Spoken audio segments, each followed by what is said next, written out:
أعوذ بالله من الشيطان الرجيم بسم الله الرحمن الرحيم واعلموا أنما غنمتم من شيء فأن لله خمسه وللرسول ولذي القربى واليتامى والمساكين صدق الله العظيم۔ آج قرآن مجید کے مضامین کے خلاصے کے سلسلے میں 10ویں پارے کے مضامین کا خلاصہ بیان کیا جا رہا ہے۔ گزشتہ درس میں پارہ نمبر 9 کے چوتھے پاؤ سے آخری پاؤ سے سورہ انفال کا آغاز ہوا تھا۔ اس میں ہم نے یہ بات سمجھی تھی کہ انفال یہ نفل کی جمع ہے اور نفل مال غنیمت کو کہتے ہیں۔ چونکہ سورت کے اندر مال غنیمت کا ذکر کیا گیا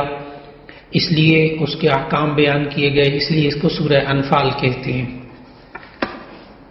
چنانچہ 10واں پارہ جب شروع ہو رہا ہے تو اس کے بالکل آغاز میں اللہ تعالیٰ نے مال غنیمت کے احکامات ذکر فرمائے اور یہ بتایا کہ مال غنیمت کے کل 5 حصے کر لیے جائیں اور جو غنیمت کا جو 5واں حصہ ہے اس میں 5 افراد شریک ہوں گے۔ مال غنیمت کے کل 5 حصے کر لیے جائیں جس میں سے ایک حصہ یعنی 5واں حصہ وہ رسول اکرم صلی اللہ علیہ وسلم کے لیے ہے، اور نمبر 2 آپ کے رشتہ داروں کے لیے ہے، نمبر 3 یتیموں کے لیے ہے، نمبر 4 مسکینوں کے لیے ہے اور نمبر 5 مسافروں کے لیے ہے۔ اور جو باقی 4 حصے ہیں مال غنیمت کے وہ مجاہدین میں تقسیم کیے جائیں گے۔ مال غنیمت کی تقسیم کا حکم اللہ تعالیٰ نے بتایا اور اس کے ساتھ ہی 10ویں پارے میں غزوہ بدر کی تفصیلات اللہ تعالیٰ نے بیان فرمائیں۔ قرآن مجید کوئی تاریخ کی کتاب نہیں ہے، اس لیے جب ہم قرآن مجید کا مطالعہ کرتے ہیں، تلاوت کرتے ہیں تو ہمیں معلوم ہوتا ہے کہ وہاں یہ تمام جتنے بھی تاریخی واقعات ہیں یہ ترتیب سے نہیں بیان کیے گئے، اسی طرح مکمل بھی نہیں بیان کیے گئے، اس کی جزیات بھی نہیں بتائی گئیں، بلکہ اللہ تعالیٰ نے ہمیں تمام واقعات کے لیے ایک اصول سمجھایا کہ اس تمام ان فی ذالک لعبرہ کہ ان سب کے اندر عبرت ہے۔ تو جو انسان کے لیے مفید باتیں ہوتی ہیں، سبق ہوتے ہیں، ان کو ان کے پیش نظر اللہ تعالیٰ اتنی تفصیل بیان فرما دیتا ہے۔ اس میں ترتیب بھی نہیں ہوتی، مکمل واقعہ بھی نہیں ہوتا۔ اس لیے غزوہ بدر کے جو حالات اس میں بیان کیے گئے اس میں اللہ تعالیٰ نے آیت 42 میں سورہ انفال کی آیت 42 میں فرمایا، اس وقت کو یاد کرو جب تم قریب کے ناکے پر تھے اور وہ دشمن دور کے ناکے پر تھے اور قافلہ تم سے نیچے اتر گیا تھا۔ دراصل یہاں یہ ہوا کہ جب دونوں لشکر آمنے سامنے ہوئے تو ایسی صورت میں کفار نے مسلمانوں کی تعداد کو بہت کم سمجھا اور مسلمانوں کو کفار بہت کم دکھائی دیے۔ یہ اللہ کا نظام، یہ ایسا اس لیے اللہ تعالیٰ نے طے فرما دیا تھا کہ دراصل اللہ کے ہاں جنگ کا ہونا طے ہو چکا تھا اور کوئی راہ فرار اختیار نہیں کر رہا تھا۔ یہ اللہ تعالیٰ نے ایسے حالات بنا دیے۔ پھر اس کے بعد آیت نمبر 46 کے اندر اللہ تعالیٰ نے کامیابی کے اور اللہ کی مدد اور نصرت حاصل ہونے کے لیے 4 چیزوں کا ذکر فرمایا، جس سے ہمیں زندگی میں بھی سبق ملتا ہے کہ ہم اگر چاہیں کہ آج اللہ کی مدد ہمارے ساتھ آ جائے تو ایسی صورت میں ہمیں کیا کرنا ہوگا۔ تو اللہ تعالیٰ نے سورہ انفال کی آیت 46 میں 4 اصول بتائے۔ نمبر 1 ثابت قدمی، کہ انسان حالات میں میدان جنگ میں ثابت قدم رہے تو اللہ تعالیٰ کی مدد اس نصرت وہاں ضرور آتی ہے۔ نمبر 2 اللہ تعالیٰ کا ذکر کثرت سے کرنا، اللہ تعالیٰ کا ذکر کثرت سے کرنا۔ نمبر 3 آپس میں اختلاف اور لڑائی جھگڑے سے بچ کر رہنا۔ آپس میں اختلاف اور لڑائی جھگڑا یہ انسان کو کمزور کر دیتا ہے، اللہ کی نصرت اور مدد سے انسان کو دور کر دیتا ہے۔ پھر اسی آیت میں اللہ تعالیٰ نے 4تھا اصول یہ بتایا کہ ناموافق حالات میں صبر کرنا۔ دشمن سے مقابلہ ہوا، حالات ایسے آئے ناموافق حالات تھے تو ان پر صبر کرنا، اور پھر ساتھ ساتھ ان آیات میں یہ سمجھایا کہ کامیابی کے یہ اصول اپنانے کے ساتھ ساتھ دیکھو تو مشرکین کی طرح فخر، غرور اور ریاکاری اور دکھاوے میں مت مبتلا ہونا۔ پھر اس کے بعد اللہ تعالیٰ نے آیت نمبر 48 سے آیت نمبر 51 تک ہمیں یہ بتایا کہ جو مشرک لوگ تھے اس وقت ان کے ذہنوں کے اندر جو باتیں تھیں وہ اپنے آپ کو اور اپنے کاموں کو ہی اچھا سمجھتے تھے، تو اور مسلمان ان کے مدد کے لیے اللہ تعالیٰ نے فرشتے اتارے۔ چنانچہ ایک بات تو اللہ تعالیٰ نے آیت نمبر 48 سے آیت نمبر 51 تک یہ بات بتائی کہ غزوہ بدر میں شیطان مشرکین کے سامنے ان کے اعمال کو ہی آراستہ کر کے پیش کرتا رہا، تم ایسے، ہم ایسے، ہمارے پاس یہ، ہمارے پاس وہ، ہم یہ ایسے، ہم نے یوں کر دیا۔ تو انسان جو ہے وہ اللہ پر نظر رکھنے کے بجائے اور اپنے مال پر اور اپنے اعمال پر نظر کرنا شروع کر دے، یہ شیطان کی طرف سے ہوتا ہے۔ پھر اللہ تعالیٰ نے فرمایا دوسری طرف مسلمانوں کی مدد کے لیے غزوہ بدر میں آسمان سے فرشتے نازل ہوئے جو کافروں کے چہروں اور ان کی پشتوں پر بڑے زوردار ضربیں لگاتے تھے۔ اور ایک بات یہ سمجھائی اللہ تعالیٰ نے کہ ہمیں جب انسان زندگی گزارتا ہے تو اسی صورت میں اللہ کے احکامات پر عمل کرتا ہے، اللہ اس کی مدد کے لیے فرشتے آج بھی نازل کر سکتا ہے اور نازل کرتا ہے لوگوں کی مدد کے لیے۔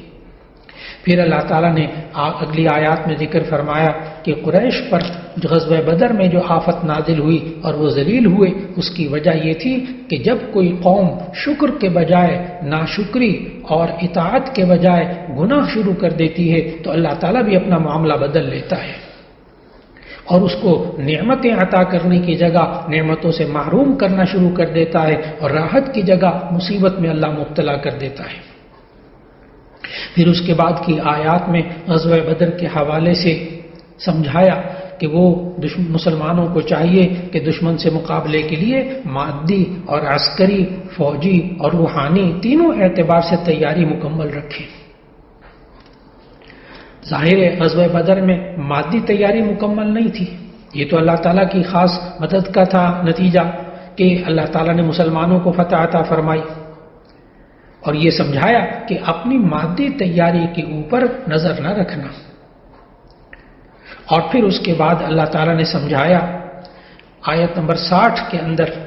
کہ جہاں تک ہو سکے وَأَعِدُّوا لَهُم مَّا اسْتَطَعْتُم مِّن قُوَّةٍ، جہاں تک ہو سکے تم ان سے مقابلے کے لیے تیاری رکھو، قوت بھی حاصل کرو، اور گھوڑوں کو پالنا کہ اس کے ذریعے تمہارا رعب پیدا ہو جائے اللہ کے دشمنوں پر، تمہارے دشمنوں پر۔ معلوم ہوا مقصد جو ہے وہ کہ انسان مادی قوت حاصل کرے اور اپنی اور طرح سے قوتیں جو بھی اس دور کی ہوں وہ حاصل کرے، لیکن پھر ان قوتوں پر نظر نہ ہو، پھر نظر اللہ پر ہو۔ یہ روحانی اور ایمانی قوت انسان کے لیے بہت ضروری ہے۔ اللہ تعالیٰ نے اس کے بعد کی آیات میں سمجھایا کہ روحانی اور ایمانی قوت کے نتیجے میں انسان کو وسائل اگر انسان کے پاس ہو اور مادی قوتیں ہوں، یہ سب ایک طرف، اور روحانی اور ایمانی قوت ایک طرف، اس کے نتیجے میں اللہ تعالیٰ نے آیات میں سمجھایا کہ یہ روحانی اور ایمانی قوت ہے جو کمزور کو طاقتور بنا دیتی ہے۔ پھر یہ سمجھایا کہ یہ روحانی اور ایمانی قوت ہی ہے جو چھوٹے لشکر کو بڑے لشکر کے ساتھ ٹکرانے کا حوصلہ عطا کرتی ہے۔ پھر یہ سمجھایا کہ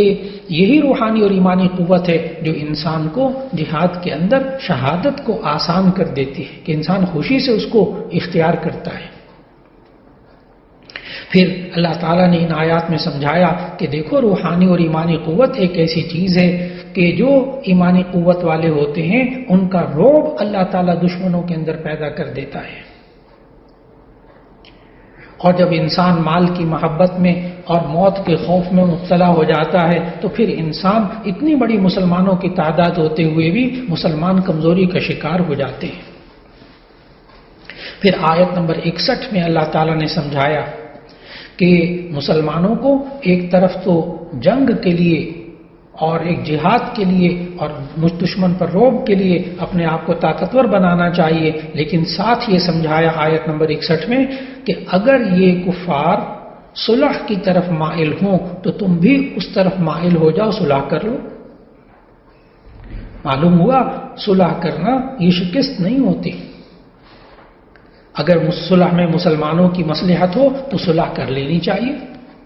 جنگ کی تیاری اور جذبہ جہاد اس کا یہ مطلب نہیں ہوتا کہ ہر صورت میں جنگ ہی کرنی ہے، یعنی مصالحت یہ بھی جنگ کا ایک حصہ ہے،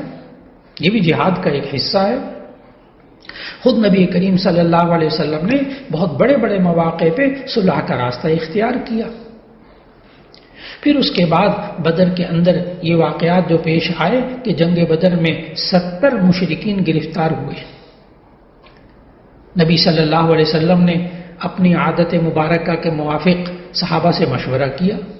کہ اب ان کا کیا کیا جائے۔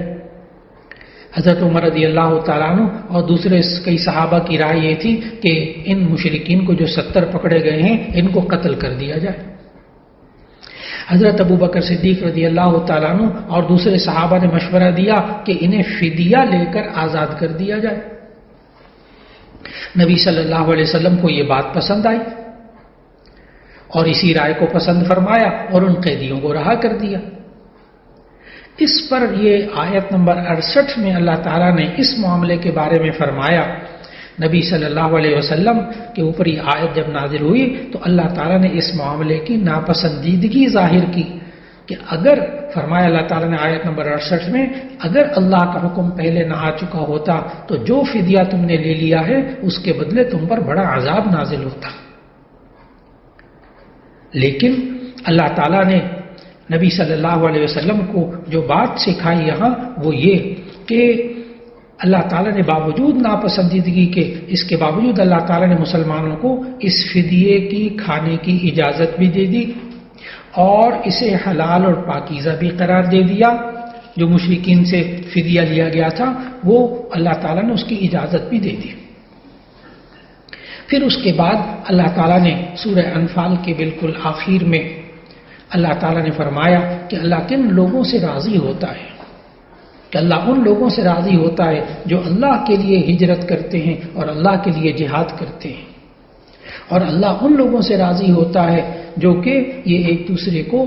ٹھکانہ فراہم کرتے ہیں، اور تیسرا یہ کہ ایک دوسرے کی مدد کرتے ہیں۔ چنانچہ سورہ انفال کی ابتدا جہاد اور مال غنیمت کے ذکر سے ہوئی اور اس سورت کا اختتام جو ہے وہ اللہ کی مدد اور ہجرت کے ذکر پر ہوئی۔ پھر اس کے بعد 10ویں پارے میں سورہ توبہ کا آغاز ہوتا ہے۔ سورہ توبہ یہ قرآن مجید کی ترتیب توقیفی کے اعتبار سے سورت نمبر 9 ہے، اور یہ ترتیب نزولی کے اعتبار سے سورت نمبر 113 ہے۔ جب آپ کے ذہن میں یہ بات آئے کہ یہ سورت نمبر 113 ہے تو فوراً آپ کے ذہن میں یہ بات بھی آئے گی کہ کل قرآن مجید کی صورتیں 114 ہیں، اور سورت نمبر 114 جو ہے وہ سورہ نصر ہے، اذا جاء نصر اللہ والفتح، نازل ہونے کے اعتبار سے وہ آخری صورت ہے، لیکن اس کے اندر تو احکامات نہیں ہیں، لیکن سورہ توبہ کے اندر خوب احکامات ہیں۔ اس لیے احکام کے اعتبار سے اگر آخری صورت دیکھی جائے تو وہ سورہ توبہ ہے، کیونکہ اس کے بعد بس صرف سورہ نصر اذا جاء نصر اللہ والفتح نازل ہوئی ہے، بس مختصر سی صورت۔ اس لیے سورہ توبہ بڑی اہمیت کے حامل ہے، اس میں بڑے اہم مضامین اور اہم احکامات آئے۔ اس سورہ توبہ کو یہ مدنی صورت ہے، ہجرت کے بعد نازل ہوئی اور بالکل آخری صورتیں جو نازل ہوئی ان میں سے ایک صورت ہے۔ سورہ توبہ کے اندر کل 129 آیات ہیں اور 16 رکوع ہیں۔ اس سورت کو سورہ توبہ اس لیے کہتے ہیں کہ اللہ تعالیٰ نے سورہ توبہ کی آیت نمبر 104 میں اس نام کا ذکر کیا، توبہ کا ذکر کیا، الم یعلموا ان اللہ هو یقبل التوبۃ عن عبادہ، اس لیے اس کو سورہ توبہ کہتے ہیں کہ اس میں توبہ کا ذکر ہے۔ اور اس سورت کو سورۃ البراءت بھی کہتے ہیں۔ سورۃ البراءت، براءت کا معنی بری ہونا، بیزار ہونا، چونکہ اس سورت کے شروع میں پہلا ہی لفظ براءۃ من اللہ و رسولہ. تو اس سورت کا دوسرا نام سورہ براءت اس لیے رکھا گیا کہ اس سورت میں اللہ تعالیٰ نے عہد و پیمان سے بیزاری اور اسے توڑنے کا حکم دیا کہ مشرکین کے ساتھ جو معاہدات تھے ان سے بیزاری کا اعلان کر دیجیے. اس لیے اس کا نام سورہ براءت رکھا گیا. اور یہ براءت کا نام جو ہے یہ بالکل پہلے لفظ پہلی آیت میں آ رہا ہے. اس کو سورۃ الفاضحہ بھی کہتے ہیں. اگرچہ یہ لفظ فاضحہ یا اس لفظ کا مادہ یہ اس صورت کے اندر نہیں آیا اس کا، لیکن مضمون چونکہ اس میں اللہ تعالیٰ نے منافقین کو رسوا کیا. فاضحہ کا معنی ہوتا ہے رسوا کرنے والے، کہ اس صورت کے نازل ہونے کے بعد جو منافقین تھے وہ رسوا ہو گئے. سورہ توبہ کا جو آغاز ہوتا ہے تو اس کے شروع میں آپ نے دیکھا کہ بسم اللہ نہیں لکھی جاتی. اس کی مفسرین نے مختلف حکمتیں بتائی ہیں، مختلف توجیحات بتائی ہیں، لیکن اصل بات بیچ میں یہ ہے کہ کیوں نہیں لکھی جاتی اس کے شروع میں بسم اللہ؟ اس لیے کہ حضرت عبداللہ ابن عباس رضی اللہ تعالیٰ عنہ نے فرمایا کہ ہر سورت کے شروع میں بسم اللہ نازل ہوتی تھی للفصل بین السور، یعنی سورتوں کے درمیان جدائی پیدا کرنے کے لیے. لیکن جب سورہ توبہ نازل ہوئی تو اس کے شروع میں بسم اللہ نازل نہیں ہوئی، اس لیے اس کے شروع میں بسم اللہ نہیں لکھی جاتی. چنانچہ جب ہم سورہ انفال پڑھتے پڑھتے پھر جب سورہ توبہ شروع کریں تو آپ بسم اللہ پڑھے بغیر آپ سورت کو شروع کریں گے. یہ تلاوت کا ادب ہے. ہاں البتہ اگر آپ نے سورہ انفال مکمل کر لی پھر آپ کچھ دیر بعد یا اگلے دن سورہ توبہ پڑھنا چاہتے ہیں تو آپ تلاوت شروع کرنے سے پہلے جو بسم اللہ پڑھی جاتی ہے وہ آپ پڑھیں گے. پھر اس کے بعد یہ جو سورہ توبہ ہے یہ اصل میں 9 ہجری میں نازل ہوئی. اور آپ حالات بھی ذرا ذہن میں رکھیے گا کیونکہ آگے جا کر انہی حالات کا زیادہ ذکر آ رہا ہے کہ سن 9 ہجری میں یہ اس وقت سورت نازل ہوئی جب رسول اکرم صلی اللہ علیہ وسلم غزوہ تبوک کے لیے روانہ ہوئے، یعنی رومیوں کا مقابلہ کرنے کے لیے. اس غزوے کو غزوہ تبوک کا نام دیا جاتا ہے. یہ غزوہ سخت گرمی کے زمانے میں پیش آیا تھا، سفر بھی بڑا لمبا تھا، اور دوسری طرف یہ موسم ایسا تھا کہ اس میں مدینے کے اندر باغات میں پھل بھی پکے ہوئے تھے. ظاہر ہے ان کو اتارنا، ان کی دیکھ بھال کرنا یہ اہم ترین ذریعہ معاش تھا اس وقت. یہ بھی ذہن میں رکھیے گا کیونکہ آگے جا کر آیات میں اس موضوع پر باتیں ہوں گی. اور پھر اس میں سورہ توبہ کے سمجھنے کے لیے بھی ضرورت ہے کہ غزوہ تبوک میں مقابلہ ایک ایسی سلطنت اور ایسے لوگوں سے تھا جو اس وقت کے سپر پاور ہوتے تھے، یعنی رومی، اہل روم. اور یہ حقیقت ہے کہ یہ غزوہ تبوک یہ ایمان والوں کے لیے بہت بڑا امتحان تھا. اور پھر اسی غزوہ تبوک کی وجہ سے مؤمنوں اور منافقوں کے درمیان فرق بالکل واضح ہو گیا تھا. اس لیے سورہ توبہ کے اندر مشرکین اور اہل کتاب سے جہاد کے احکام بیان ہوئے ہیں، اور دوسری طرف غزوہ تبوک میں اہل ایمان اور منافقین کے درمیان واضح فرق جو ہے وہ سامنے آتا ہے. چنانچہ سورت کے شروع میں اللہ تعالیٰ نے یہ فرمایا کہ اے نبی صلی اللہ علیہ وسلم آپ ان معاہدات سے براءت کا اعلان کر دیں جو مسلمانوں نے مشرکین کے ساتھ کیے تھے. اس لیے ان کے لیے انتہائی مدت 4 ماہ پھر مقرر کر دی. ان آیات میں اللہ تعالیٰ نے پھر یہ بتایا کہ مشرکوں کو بیت اللہ کا حج کرنے سے بھی منع کر دیا کیونکہ یہ لوگ کئی بار اپنے وعدے کو توڑ چکے تھے اور ہر دفعہ اسلام کے خلاف یہودیوں کے ساتھ اپنا گٹھ جوڑ پیدا کر لیتے تھے. پھر ان آیات میں مشرکوں کے ساتھ برات کا اعلان کرنے کے ساتھ ساتھ اہل کتاب کے ساتھ بھی قتال کی اجازت دے دی گئی. اہل کتاب جو کہ ظاہری طور پر یعنی وہ یہودی قبائل بنو قریظہ، بنو نذیر، بنو قینقاع، یہ مدینے کے ارد گرد کے وہ قبیلے تھے کہ جس میں اہل کتاب رہتے تھے اور یہ اہل کتاب مشرکین کا ساتھ دیتے تھے. مکر و فریب میں یہ مبتلا تھے، عہد شکنی میں یہ مبتلا تھے، جھوٹ میں یہ مبتلا تھے، منافقت میں یہ مبتلا تھے. تقریباً 20 آیتیں آگے مسلسل ایسی آ رہی ہیں جس میں اللہ تعالیٰ نے سورہ توبہ کی ان 20 آیات میں ان اہل کتاب کے، ان منافقین کی خباثتوں کو بیان کیا۔ اہل کتاب کے متعلق آیت نمبر 29 میں اللہ تعالیٰ نے احکامات دیے۔ مسلمانوں کو آیت نمبر 29 میں یہ احکامات دیے کہ اہل کتاب میں سے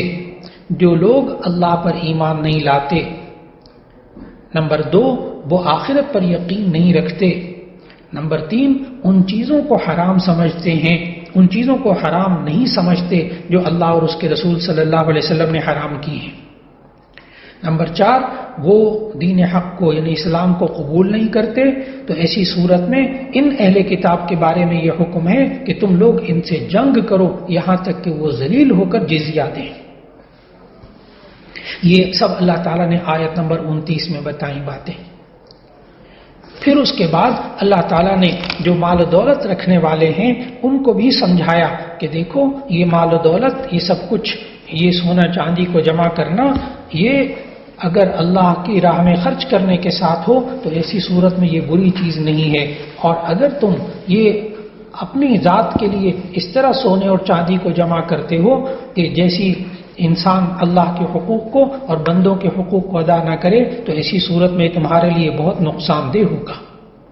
چنانچہ آیت نمبر 34 میں اور آیت نمبر 35 کے اندر اللہ تعالیٰ نے فرمایا والذین یکنزون الذهب والفضة، وہ لوگ کہ جو سونے اور چاندی کو جمع کرتے ہیں، ولا ينفقونها فی سبیل اللہ، اللہ کے راستے میں خرچ نہیں کرتے، یعنی زکوٰۃ ادا نہیں کرتے، صدقہ نہیں دیتے، اور جہاں خرچ کرنا اللہ نے حقوق بتائے وہاں خرچ نہیں کرتے، تو ان کو دردناک عذاب کے بارے میں خبر دے دیں کہ جس دن یوم یحمى علیہا فی نار جہنم، کہ جس دن اس کو گرم کر کے جہنم کی آگ میں ان کی پیشانیوں پر اور ان کے پہلوؤں پر اس کو داغا جائے گا اور کہا جائے گا کہ یہ تم نے جمع کیا تھا اپنے آپ کے لیے، سو اس کا مزہ چکھو۔ تو معلوم ہوا مال و دولت جمع کرنا، زیادہ مال کمانا یہ بری چیز نہیں ہے، سونے اور چاندی کو جمع کرنا بری چیز نہیں ہے، ہاں البتہ جمع کرنے کے بعد پھر اس پر زکوٰۃ ادا کرنا، فرائض ادا کرنا، واجبات ادا کرنا، بندوں کے حقوق ادا کرنا، پھر تو یہ برا نہیں۔ اور اگر انسان صرف سونے چاندی کو جمع کر کے، مال و دولت کو جمع کر کے رکھتا رہے تو ایسی صورت میں یہ ایمان کی نشانی نہیں ہے، اگر وہ اللہ کے احکامات کو پورا نہیں کر رہا تو گناہگار ہے۔ پھر اس کے بعد اللہ تعالیٰ نے منافقین کے بارے میں ذکر کیا، اور منافقین کی ان باتوں کو اللہ تعالیٰ نے آیت نمبر 42 سے خوب وضاحت کے ساتھ بیان کرنا شروع کیا کہ منافقوں کی کمزوریوں اور عیبوں کے ظاہر ہونے کا سبب یہ غزوہ تبوک بنا تھا۔ غزوہ تبوک میں مادی اعتبار سے اس وقت اس دور کی سب سے بڑی فوج کے ساتھ مقابلہ تھا، شدید گرمی تھی، فقر و فاقہ تھا۔ اس غزوے کے پس منظر میں منافقوں سے جو حرکتیں سرزد ہوئیں اللہ تعالیٰ نے اس کا ذکر فرمایا، جیسے آیت 42 میں ذکر فرمایا اللہ تعالیٰ نے کہ منافق یہ قسمیں کھا کھا کر کہیں گے کہ اگر ہم طاقت رکھتے تو ہم آپ کے ساتھ ضرور تبوک کی طرف نکل پڑتے۔ چنانچہ ایسا ہی ہوا، جب رسول اکرم صلی اللہ علیہ وسلم تبوک سے واپس آئے تو منافقوں نے جھوٹے عذر پیش کرنے شروع کر دیے، سوائے چند منافقوں کے، سوائے چند لوگوں کے باقی جو کہ مخلص مسلمان تھے فوراً غزوہ تبوک میں شرکت کے لیے تیار ہو گئے، جبکہ جو منافق تھے انہوں نے حیلے بہانے سے مدینے میں رہنے کی اجازت حاصل کر لی۔ آیت 47 میں اللہ تعالیٰ نے فرمایا 10ویں پارے میں سورہ توبہ کی آیت 47 میں کہ ان منافقوں کا جہاد میں نہ نکلنا ہی بہتر تھا، اگر بالفرض وہ شرکت کرتے اور مسلمانوں کے درمیان فتنہ و فساد پھیلانے کے سوا کچھ نہ کرتے۔ پھر آیت 49 میں اللہ تعالیٰ نے بتایا کہ ان میں سے ایسے بھی تھے جو بڑا عجیب و غریب قسم کے عذر پیش کرتے تھے۔ آیت 49 میں اللہ تعالیٰ نے اس واقعے کی طرف اشارہ کیا جس میں ایک شخص تھا جد ابن قیس، اس نے نبی صلی اللہ علیہ وسلم سے یہ کہا، عذر دیکھیں کیسا عجیب و غریب عذر پیش کیا کہ یا رسول اللہ صلی اللہ علیہ وسلم میں دل کا بڑا کمزور ہوں، جبکہ رومیوں کی عورتیں یہ خوبصورت اور گورے رنگ کی ہوتی ہیں، اگر میں جہاد میں جاؤں گا تو انہیں دیکھ کر فتنے میں مبتلا ہو جاؤں گا۔ اللہ تعالیٰ نے آیت نمبر 49 میں اس عذر کا بھی ذکر کیا کہ کیسے بےہودہ عذر یہ لوگ کرتے تھے. پھر آیت 50 میں بھی بتایا کہ ان منافقین کے دلوں میں مسلمانوں کے لیے بغض اور حسد کے سوا کچھ نہیں ہے. پھر اس کے بعد آیت نمبر 56 میں فرمایا کہ اگر مسلمانوں کو فتح حاصل ہو یا مال غنیمت ہاتھ میں آ جائے تو یہ منافق پریشان ہو جاتے ہیں. معلوم ہوا کہ مسلمانوں کو اچھی حالت میں دیکھنا، کامیابیوں میں دیکھ کر پریشان ہونا، یہ منافقوں کی نشانی ہے.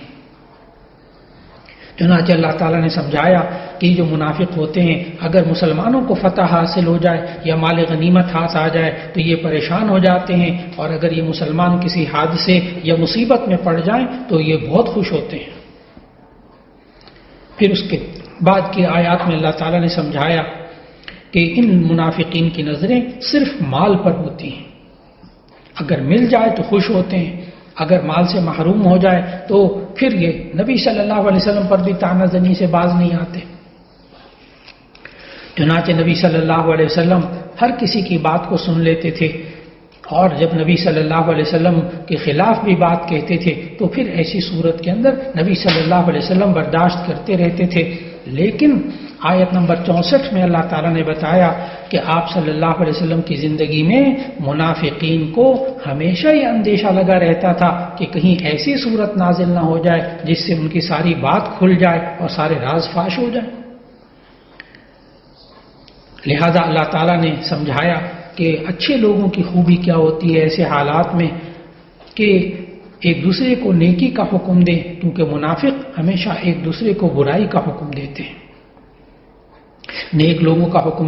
لوگوں کا طور طریقہ یہ ہوتا ہے اچھے لوگوں کا کہ وہ لوگوں کو نیکی کا حکم دیتے ہیں. لیکن آیت نمبر 67 میں اللہ تعالیٰ نے بتایا کہ منافقین کا کام کیا ہوتا ہے کہ ایک دوسرے کو برائی کا حکم دیتے ہیں، نیکی سے روکتے ہیں، اور بخل کرنا یہ ان کی عادت ہوتی ہے. پھر اللہ رب العزت نے سورہ توبہ کی ان آیات میں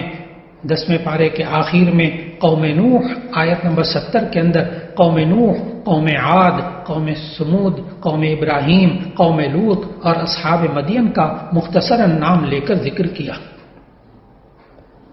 پھر آیت نمبر 71 میں اللہ تعالیٰ نے ایمان والوں کی خصوصیات بتائیں.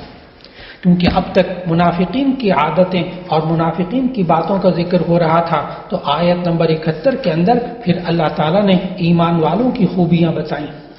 کہ جو ایمان والے ہوتے ہیں والمؤمنون والمؤمنات بعضهم اولیاء بعض یأمرون بالمعروف وینہون عن المنکر ویقیمون الصلاة ویؤتون الزکاة ویطیعون اللہ ورسولہ. ایمان والے کیا کام کرتے ہیں؟ ایمان والے آپس میں ایک دوسرے کے دوست ہوتے ہیں اور نیکی کا حکم دیتے ہیں، برائی سے روکتے ہیں، اور نماز قائم کرتے ہیں، اور زکوٰۃ ادا کرتے ہیں، اور اللہ اور اس کے رسول صلی اللہ علیہ وسلم کی اطاعت کرتے ہیں. تو واضح ہو گیا کہ ایمان والوں کی عادتیں کیا ہوتی ہیں اور منافقین کی عادتیں کیا ہوتی ہیں. پھر اس کے بعد 10ویں پارے کے آخر میں منافقوں کا پھر اللہ تعالیٰ نے ذکر کر کے کہا کہ اے میرے پیغمبر صلی اللہ علیہ وسلم، اگر آپ ان کے لیے 70 بار بھی استغفار کریں گے تو اللہ ان کی ہرگز مغفرت نہیں کرے گا. اور پھر آیت نمبر 84 میں یہ سمجھایا نبی صلی اللہ علیہ وسلم کو کہ اگر ان منافقین میں سے کسی کا انتقال ہو جائے تو آپ اس کی نماز جنازہ ادا نہیں فرمائیں گے. آپ نے ان کی نماز جنازہ نہیں پڑھنی منافق کی. اور پھر 10ویں پارے کے آخر میں آیت نمبر 91 میں اللہ تعالیٰ نے مخلصین مسلمانوں کا ذکر کیا کہ ایسے بھی مسلمان تھے کہ جو